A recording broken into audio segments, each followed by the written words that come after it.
ಚನ್ನಪಟ್ಟಣ ಸರಗಳ್ಳತನ ಪ್ರಕರಣ, ಇಬ್ಬರು ಆರೋಪಿಗಳ ಬಂಧನ. 16.8 ಲಕ್ಷ ರು ಮೌಲ್ಯದ ಚಿನ್ನ ವಶ.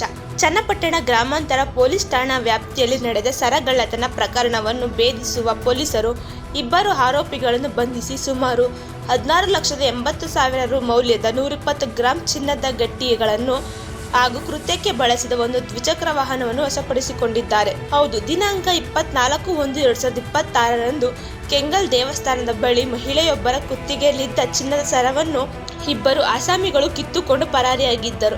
ಈ ಸಂಬಂಧ ಚನ್ನಪಟ್ಟಣ ಗ್ರಾಮಾಂತರ ಪೊಲೀಸ್ ಠಾಣೆಯಲ್ಲಿ ಮೊಕದ್ದಮೆ ಸಂಖ್ಯೆ 19/2026 ಕಲಂ 309 BNS ಅಡಿಯಲ್ಲಿ ಪ್ರಕರಣ ದಾಖಲಿಸಿ ತನಿಖೆ ಕೈಗೊಳ್ಳಲಾಗಿತ್ತು. ತನಿಖೆಯ ವೇಳೆ ಪೊಲೀಸರು ಇಬ್ಬರು ಆರೋಪಿಗಳನ್ನು ವಶಕ್ಕೆ ಪಡೆದು ವಿಚಾರಣೆ ನಡೆಸಿದಾಗ ಅವರು ವಿವಿಧ ಸ್ಥಳಗಳಲ್ಲಿ ಸರಗಳ್ಳತನ ಕೃತ್ಯಗಳನ್ನು ತೊಡಗಿರುವುದು ಬೆಳಕಿಗೆ ಬಂದಿದೆ.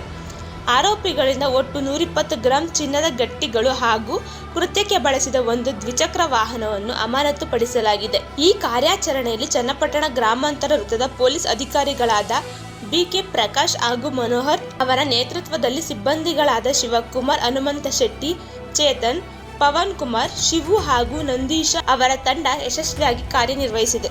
ಕರುನಾಡು ಟೈಮ್ಸ್ ಚಾನೆಲ್ನಲ್ಲಿ ಸುದ್ದಿ ಮತ್ತು ಜಾಹೀರಾತು ನೀಡಲು ಈ ನಂಬರ್ಗೆ ಕರೆ ಮಾಡಿ.